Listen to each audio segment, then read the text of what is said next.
देखिए समझिए हम लोग पढ़े थे कल की क्लास में कोण तक पढ़ चुके थे। कोण दो किरणों के बीच के झुकाव को कोण कहा जाता है। दो किरणों के बीच के झुकाव को कोण कहा जाता है, ये हम लोग कल पढ़ चुके थे। रेखा किरण कोण के बारे में हम पढ़ रहे थे। कोण जो पता है ना कि कोण किसे कहते हैं, दो किरणों के बीच में झुकाव होता है। दो किरणों के बीच में जो झुकाव होता है उसी को क्या कहते हैं, कोण। इस्तेमाल समझिए, जिसके एक तरफ अंत बिंदु हो, एक तरफ तीर चिन्ह है, उसे कहते हैं किरण। ये दो किरण है, दोनों किरणों के बीच में झुकाव है, इसी को कहते हैं कोण। कोण को थीटा से सूचित किया जाता है। कोण को किससे? थीटा से। अब समझिए, ये बताएगा कोण के प्रकार, मतलब टाइप्स ऑफ एंगल, मतलब कोण कितने प्रकार के होते हैं। कोण अलग अलग प्रकार के होते हैं। अब समझते हैं हम लोग एक करके सबको एक बारी बारी से हम लोग का पढ़ेंगे इसके बारे में। अब समझते हैं, देखिए पहला पूरा कोण, कभी कभी लिखता है कोटि पूरा कोण, इसका पूरा नाम कम्प्लीमेंट्री एंगल, मतलब पूरा कोण। अब समझिए, बताइए ना कि पूरा कोण किसे कहते हैं, तो बताइए कि जिन दो कोणों को जोड़ने पर जिन दो कोणों का योग 90 डिग्री हो, जिन दो कोणों को जोड़ने पर 90 डिग्री आ जाता है उन्हें कहते हैं पूरा कोण। पूरा कोण पूछा है ना पूरा कोण जो होता है जिन दो कोणों का होगा और दोनों कोणों का योग कितना होगा 90 डिग्री, उन दोनों कोणों के योग को कहते हैं का पूरा कोण। इसे मान लीजिए कि समझिए आपको 45 डिग्री दिया गया, मान लीजिए कि दिया गया कि आपको कितना 40 डिग्री, 40 डिग्री दिया। आप जानना कि 40 डिग्री का पूरा कोण ज्ञात करें, 40 डिग्री का पूरा कोण। तो 40 डिग्री का पूरा कोण ज्ञात करने के लिए मतलब आप क्या कीजिएगा, 90 डिग्री में से इसको का घटा देंगे तो मालूम चल जाएगा कि कितना इसका पूरा कोण कितना है। तो मान लीजिए पूरा कोण निकालेंगे तो 90 डिग्री माइनस कितना 40 डिग्री, मतलब कितना 50 डिग्री। तो जिन दो कोणों को 40 का पूरा कोण निकाला था, 50 आ गया, 40 और 50 को जोड़ेंगे तो कितना हो जाएगा 90। यानी कि जिन दो कोणों का योग 90 डिग्री हो, दो कोण होगा, दोनों कोणों का योग अगर 90 डिग्री रहता है तो उन्हें कहते हैं पूरा कोण। इसे समझिए, इसका सूत्र θ1 प्लस कितना θ2, मतलब दो कोणों का योग कितना 90 डिग्री। तो इन दो कोणों के योग को क्या कहते हैं, पूरा कोण। जिन दो कोणों को जोड़ने पर अगर 90 डिग्री रहता है उन्हीं को कहते हैं हम लोग का पूरा कोण। जिन दो कोणों का योग 90 डिग्री में पूरा कोण। अब समझते हैं हम लोग दूसरा। नेक्स्ट समझिए ना कि बताएगा समपूरक। ये पूरक है, क्या है समपूरक। समपूरक देखिए बताइए ना कि जिन दो कोणों का योग 180 डिग्री हो, जिन दो कोणों का योग 180 डिग्री उसे क्या कहते हैं, समपूरक कोण। ये समझिए, मान लीजिए कि बताएगा ना कि 60 डिग्री, ये 60 डिग्री का समपूरक कोण, समपूरक कोण इसको कहते हैं सप्लीमेंट्री एंगल, समपूरक कोण। तो 60 डिग्री का समपूरक कोण निकालना था 180 डिग्री हमें से कितने घटा दें 60 डिग्री, तो बराबर कितना हो जाए 120 डिग्री। तो जो 120 डिग्री आएगा नहीं, इसका क्या है 60 डिग्री का समपूरक कोण। अर्थात इसका कहने का मतलब यह ना कि जिन दो कोणों को जोड़ने पर जिन दो कोणों का योग 180 डिग्री हो उसे कहते हैं समपूरक कोण। अब एक तरह से एक प्रकार का सूत्र हो गया, मान लीजिए θ1 दे देगा, तो θ1 दे देता है, दूसरा हम निकालता है 90 डिग्री से इसको क्या कर देंगे, माइनस कर देंगे, उसी में से निकल जाएगा आपका पूरा कोण। अब देखिए समपूरक कोण बताया था ना, जिस मान जिसका सूत्र θ1 प्लस θ2, मतलब दो कोणों का योग कितना होना चाहिए 180। जिन दो कोणों का योग 180 डिग्री उसे क्या कहते हैं, समपूरक कोण। जिन दो कोणों का योग 90 डिग्री उन्हें कहते हैं पूरक कोण। जिन दो कोणों का योग 180 डिग्री उसे क्या कहते हैं, समपूरक कोण। अब लगता है दुभाषा का तो पूरा कोण समपूरक कोण पूछा जाए तो आप आसानी से निकाल सकते हैं। एगो दिया रहेगा, एगो आपको निकालता है 90 डिग्री में से घटा देना। पूरा कोण अगर पूछा जाए तो अगर 180 समपूरक पूछा जाए तो 180 डिग्री में से आपको क्या करना है, माइनस करना है, अर्थात घटा देना है। अब समझिए, ये बताएगा न्यून कोण। अब न्यून कोण एक्यूट, इसको इंग्लिश में कहते हैं एक्यूट एंगल। एक्यूट एंगल जो होता है ना, आप समझते हैं एक्यूट एंगल मतलब जो न्यून कोण, 90 डिग्री से कम के कोण को कहते हैं न्यून कोण। अब इसके दूसरे प्रकार से 90 डिग्री से कम के कोण को 90 डिग्री से कम के कोण को कहते हैं न्यून कोण।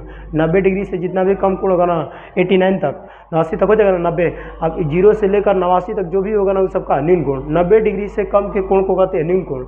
90 डिग्री से कम के कोण को कहते हैं न्यून कोण। और जो न्यून कोण होगा ना उसका मान कितना होगा, 90 डिग्री से कम है। अर्थात इसको दूसरी भाषा में कह सकते हैं कि 0 डिग्री से बड़ा, 0 डिग्री से अधिक, 0 डिग्री से बड़ा और 90 डिग्री से क्या कम, 90 डिग्री से कम, 0 डिग्री से बड़ा और 90 डिग्री से कम के कोण को क्या कहते हैं, न्यून कोण। 0 डिग्री से बड़ा और 90 डिग्री से क्या कम, अर्थात अपनी भाषा में कह सकते हैं कि 90 डिग्री से कम के कोण को क्या कहते हैं, न्यून कोण। 90 डिग्री से कम के कोण को कहते हैं न्यून कोण। अब समझिए, न्यून कोण त्रिभुज होता है, समझिए इसे बताएंगे ना कि समकोण मतलब राइट एंगल मतलब 90 डिग्री। पृथ्वी है सीधी सरल रेखा पर 180 डिग्री, मान लीजिए कि 90 कोण चला कि समकोण 90 डिग्री के कोण को 90 डिग्री के कोण को समकोण कहा जाता है। 90 डिग्री के कोण को क्या कहते हैं हम लोग, समकोण। 90 डिग्री सम मतलब बराबर कोण मतलब का, जिसका 90 डिग्री पूछा ना कि जिसके ये 90 डिग्री के कोण को कहते हैं समकोण। 90 डिग्री के कोण को कहा जाता है समकोण, जिसका मान हमेशा कितना होता है 90, जिसका मान हमेशा कितना होगा 90 डिग्री। आप देखिए समझिए, 90 डिग्री के कोण को कहते हैं समकोण, और समकोण जो होता है इसे स्वीकृत है, जिसमें मानो कि लंब है, तो लंब कोण मतलब लंब है, लंब मतलब क्या 90 डिग्री, लंब मतलब होता है कि 90 डिग्री। अब समझिए, अब बताया ना कि अधिक कोण, ये कितना है अधिक कोण। अब समझिए बताया गया ना कि 90 डिग्री से अधिक, वैसा कोण जिसका मान 90 डिग्री से अधिक हो, 90 डिग्री से अधिक, 90 डिग्री से अधिक हो परंतु 180 डिग्री से क्या हो कम हो, 180 से क्या हो कम हो, वैसा कोण पूछा ना कि वैसे कोण जिसका मान 90 डिग्री से अधिक हो और 180 डिग्री से क्या हो कम हो, उन्हें कहते हैं अधिक कोण, इंग्लिश में कहते हैं ऑब्ट्यूस एंगल। ऑब्ट्यूस एंगल कहने में बात समझ लीजिए, एक पूछा ना कि 120 डिग्री कितना है, तो 120 डिग्री पूछा जाता है, 120 डिग्री 90 डिग्री से अधिक है परंतु 180 डिग्री से क्या है कम है। जब 90 डिग्री से अधिक 180 डिग्री से कम होगा उसी को कहते हैं क्या अधिक कोण। अधिक कोण त्रिभुज, अधिक कोण त्रिभुज में से पूछा जाना 90 डिग्री से अधिक होगा, 180 डिग्री से क्या कम। अब यहाँ देखिए लिखा गया सरल कोण, या इसी को कहते हैं स्ट्रेट एंगल। स्ट्रेट एंगल मतलब कि सीधी सरल रेखा। जब आप सीधी सरल रेखा पर चलते हैं तो सीधी सरल रेखा पर जाइएगा तो आपका कोण कितना बनेगा, सीधी सरल रेखा पर कोण होता है कितना 90 डिग्री, मतलब कि यहाँ सीधी सरल रेखा पर कितना डिग्री कोण बनता है 90 डिग्री, सॉरी सीधी सरल रेखा पर कितना कोण बनता है 180 डिग्री। इस पर लंब डाला जाएगा तो कितना हो जाएगा 90 90 90 90। तो पूछा ना कि सरल रेखा पर कोण, सरल रेखा पर जो कोण बनता है उसे कहते हैं ऋजु कोण, इसी को कहते हैं सरल कोण। ऋजु कोण का मान कितना होता है तो 180 डिग्री 180। पूछा ना कि 180 डिग्री कोण किसका बनता है ऋजु कोण, यानी कि सरल, इसी को कहते हैं का सरल कोण। अब देखिए समझिए लिखा गया पूर्ण प्रतिवर्ती या पुनरुक्त कोण, रिफ्लेक्स एंगल। रिफ्लेक्सिव एंगल जो होता है ना, तो समझिए वैसा पूछा ना कि वैसे कोण, वैसा कोण जिसका मान 180 डिग्री से अधिक हो, मान 180 डिग्री से क्या हो अधिक, 180 डिग्री से अधिक हो परंतु 360 डिग्री से क्या हो कम हो, 360 डिग्री से कम हो, 360 डिग्री से क्या कम, उसी को कहते हैं का पुनरुक्त, यानी कि इंग्लिश में क्या कहते हैं रिफ्लेक्स एंगल। एक बार फिर समझिए, बताया गया ना कि यहाँ से देखना हम लोग पढ़ते हैं, जिन दो कोणों का योग 90 डिग्री होने का कहते हैं पूरा कोण। कोण बताया गया ना कि कोण, दो किरणों के बीच के झुकाव को कहते हैं कोण। कोण का बताएगा अलग अलग प्रकार, पहले बताएगा पूरा कोण, जिन दो कोणों का योग 90 डिग्री होने कहते हैं पूरा कोण। समपूरा कोण, जिन दो कोणों का योग 180 डिग्री होने का कहते हैं समपूरा कोण। बताया गया ना न्यून कोण, 90 डिग्री से कम के कोण को कहते हैं न्यून कोण, 90 डिग्री से कम के कोण को क्या कहते हैं न्यून कोण। समकोण, जिन 90 डिग्री के कोण को कहते हैं समकोण, 90 डिग्री के कोण को क्या कहते हैं समकोण। अधिक कोण, वैसे कोण जिसका मान 90 डिग्री से अधिक हो परंतु 180 डिग्री से कम हो, उसे कहते हैं अधिक कोण। यहाँ बताएगा आपको ना कि सरल कोण, 180 डिग्री के कोण को क्या कहते हैं सरल कोण, इसी का दूसरा नाम का है ऋजु कोण।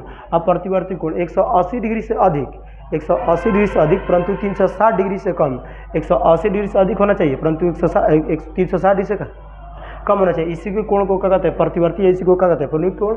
ये बताएगा पूर्ण कोण, इसको कहते हैं कंप्लीट एंगल। अब मान लीजिए समझिए, देखिए यहाँ से मान लीजिए कि आपका कोण है, दो किरणों के बीच के झुकाव को क्या कहेंगे कोण। तो इसको मान लीजिए कि 90 डिग्री से कम है, और जब 90 डिग्री से कम रहेगा इसको क्या कहते हैं न्यून कोण। 90 डिग्री से कम के कोण को क्या कहते हैं न्यून कोण। अब आप समझिए, सुनिए, यहाँ से एक बाह्य कोण होता है, बाह्य कोण बन गया। अब यहाँ से बाह्य कोण बनेगा तो इससे अगर अधिक कैसे कर देते, अधिक कोण त्रिभुज बन गया, मान लीजिए कि और ले लेते अधिक कोण हो गया, यहाँ से घुमाते घुमाते यहाँ रहेगा, तो बताइए कि वृत्त बन गया। वृत्त के केंद्र पर कितने डिग्री कोण 360 डिग्री, मतलब 360 डिग्री के कोण को क्या कहते हैं पूर्ण कोण, यानी कि कंप्लीट एंगल। और कंप्लीट एंगल का मान कितना होता है, कंप्लीट एंगल का मान होता है कितना 360 डिग्री। 360 डिग्री के कोण को कहते हैं का पूर्ण कोण, 360 डिग्री के कोण को कहते हैं कंप्लीट एंगल। अब देखिए हम लोग पढ़ते हैं यहाँ का आगे बता ये हो गया पूर्ण कोण। पूर्ण कोण के बाद हम लोग यहाँ से पढ़ते हैं शीर्षाभिमुख कोण। अब शीर्षाभिमुख कोण किसे कहते हैं, पहले समझिए, जब दो रेखाएं एक दूसरे को काटती है, यहाँ हम लोग समझते हैं जब दो रेखाएं एक दूसरे को काटती है, जब दो रेखाएं एक दूसरे को काटती है, जब दो रेखाएं एक दूसरे को काटती है, जिस बिंदु पर काटती है उसे प्रतिच्छेदी बिंदु कहते हैं, सेक्शन पॉइंट। जिन बिंदु, जब दो रेखाएं जिस बिंदु पर काटती है उसे क्या कहते हैं प्रतिच्छेदी बिंदु, यानी कि सेक्शन पॉइंट। और दोनों रेखाओं को कहते हैं प्रतिच्छेदी रेखा, दोनों रेखाओं को क्या कहते हैं प्रतिच्छेदी रेखा, इसको कहते हैं प्रतिच्छेदी रेखा। प्रतिच्छेदी रेखा में देखिए यहाँ कोण बन रहा है, ये कोण बना ना, यहाँ कोण बना है और फिर यहाँ कोण बना है। तो ये पूछा ना कि आमने सामने के कोण बराबर होते हैं, आमने सामने के कोण को क्या कहेंगे शीर्षाभिमुख कोण। इस मान लीजिए कि ये वाला जो कोण होगा ना, ये सामने वाला कोण के बराबर होगा, और जो इधर वाला कोण होगा ना, इधर वाला के का बराबर होगा, इसी को क्या कहते हैं शीर्षाभिमुख। दो रेखाओं के काटने से जो कोण बनता है उसे कहते हैं शीर्षाभिमुख कोण। और शीर्षाभिमुख कोण में आमने सामने के कोण क्या होते हैं बराबर होते हैं, इसी को कहते हैं भी ओ और कितना टी। शॉर्टकट में कहते हैं इसको भी O T, vertically opposite angle, वो भी ओ ए कहेंगे, इसको कहेंगे भी O A, vertically opposite angle. मतलब पूछा है ना कि जब दो रेखाएं रेखाएं एक दूसरे को काटती है तो शीर्षाभिमुख कोण बनता है। शीर्षाभिमुख कोण में आमने सामने के कोण का होते हैं बराबर होता है। चारों कोणों का योग कितना होगा 360 डिग्री, कंप्लीट बन जाएगा। अब कंप्लीट बन जाएगा तो अभी आपको बताया गया क्या कि मैंने पूर्ण कोण बन जाएगा। पूर्ण कोण का मान कितना होता है 360 डिग्री। अब यहाँ हम लोग समझते हैं, देखिए एकांतर कोण।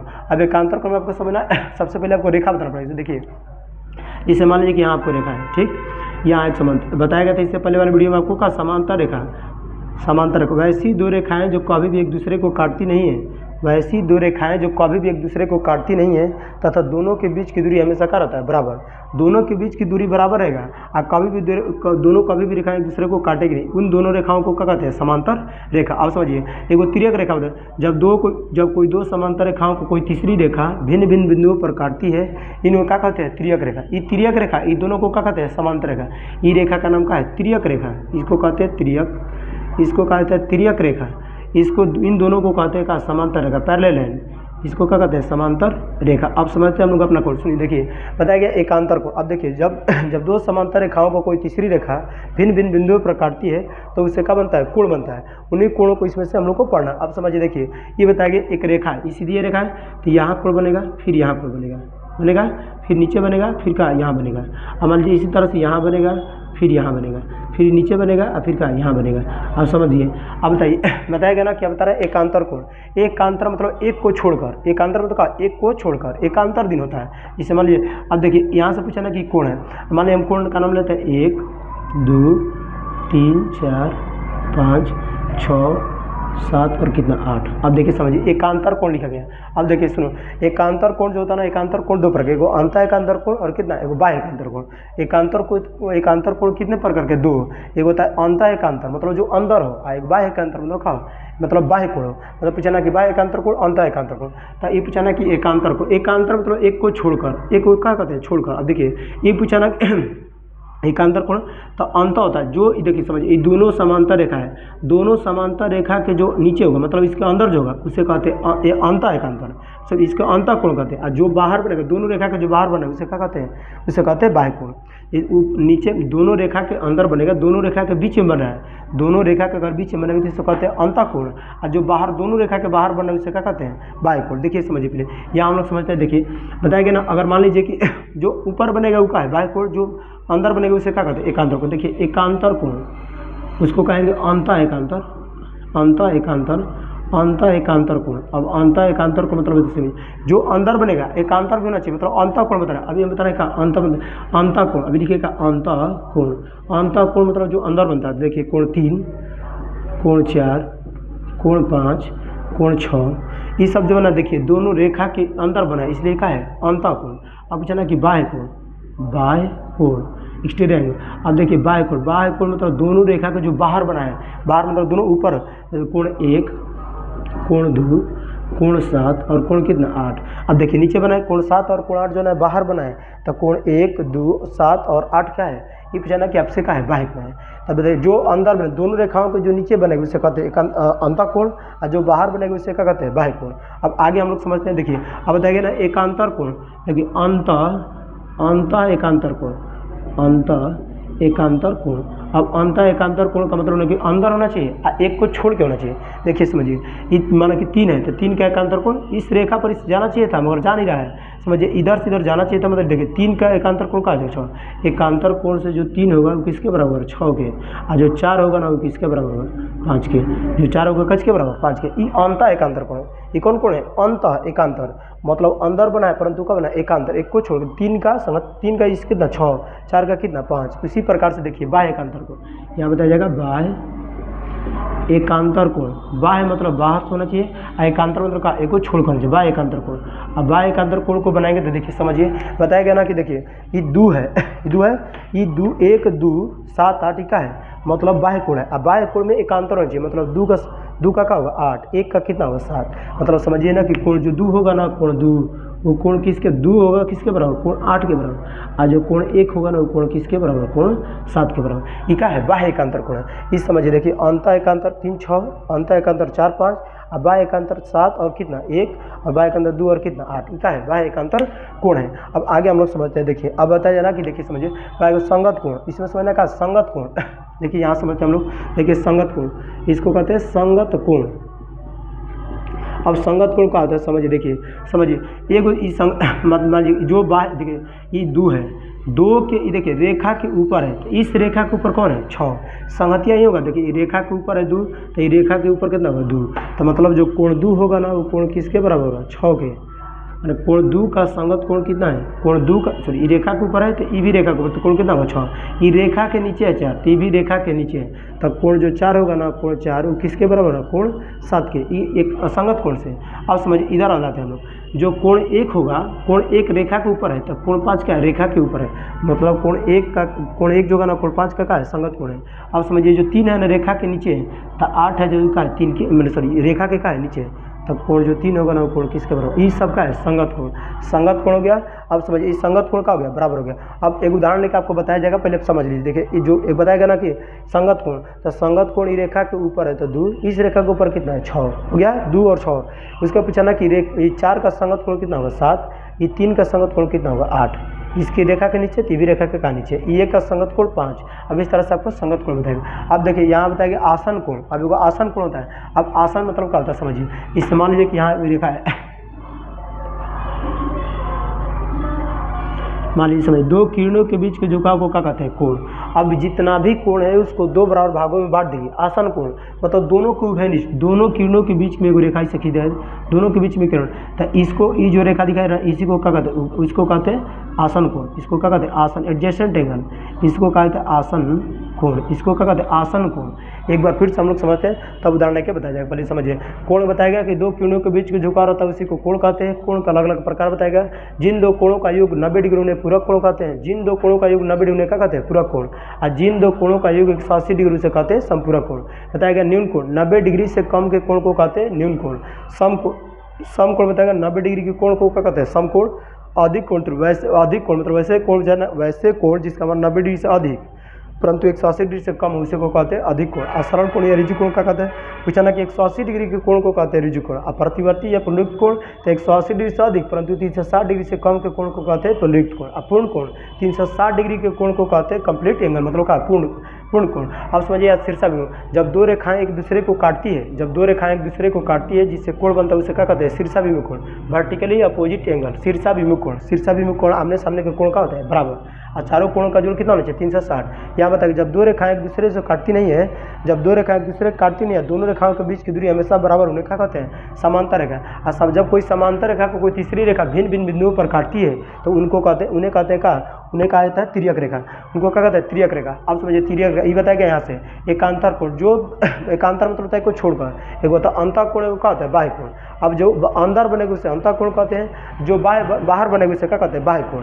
अब बताइए कि यहाँ अंतः मतलब समझिए अंतः एकांतर कोण, तो अंतः एकांतर कोण मतलब अंदर होना चाहिए। एक को छोड़ देखिए 4 का उल्टा क्या होगा 5, 3 का उल्टा कितना होगा 6। ये अंतः एकांतर कोण। पहले समझिए कि 2 और 1 जो कोण 1 कोण 2 कोण 7 और कोण 8 का है बाह्य कोण है। कोण 3 4 5 6 जो का है अंतः कोण है। अब बताएगा ना अंतः एकांतर कोण, तो यहाँ समझिए अंतः एकांतर कोण या अंतः एकांतर कोण मतलब अंदर होना चाहिए। एक को छोड़कर 3 का कितना 6, 4 का कितना 5। अब बाह्य एकांतर कोण 2 का 8, 1 का कितना 7। यहाँ बताएगा आपको क्या समझाया गया। या संगत कोण, तो संगत कोण मतलब रेखा के ऊपर तीव्र रेखा के ऊपर, तो कोण जो 2 होगा कोण किसके बराबर 6 के बराबर। आज जो बताएगा ना कोण जो 1 होगा कोण किसके बराबर 8। जो 2 रेखा के नीचे कितना है 4, तो ई रेखा के नीचे कितना होगा सॉरी 2 का कितना होगा 6, 2 का 6। आप बताएगा ना 1 का कितना होगा 5, अभी 4 का कितना होगा 7 और 3 का कितना होगा 8। 3 का कितना होगा 8 जो लिखा गया। अब इतना आप लोग समझ गए होंगे। अब इसको समझने के बाद हम लोग क्या बताएंगे, उदाहरण लेकर बता सकते हैं आपको, फिर भी अगला क्लास में इसको बताया जाएगा।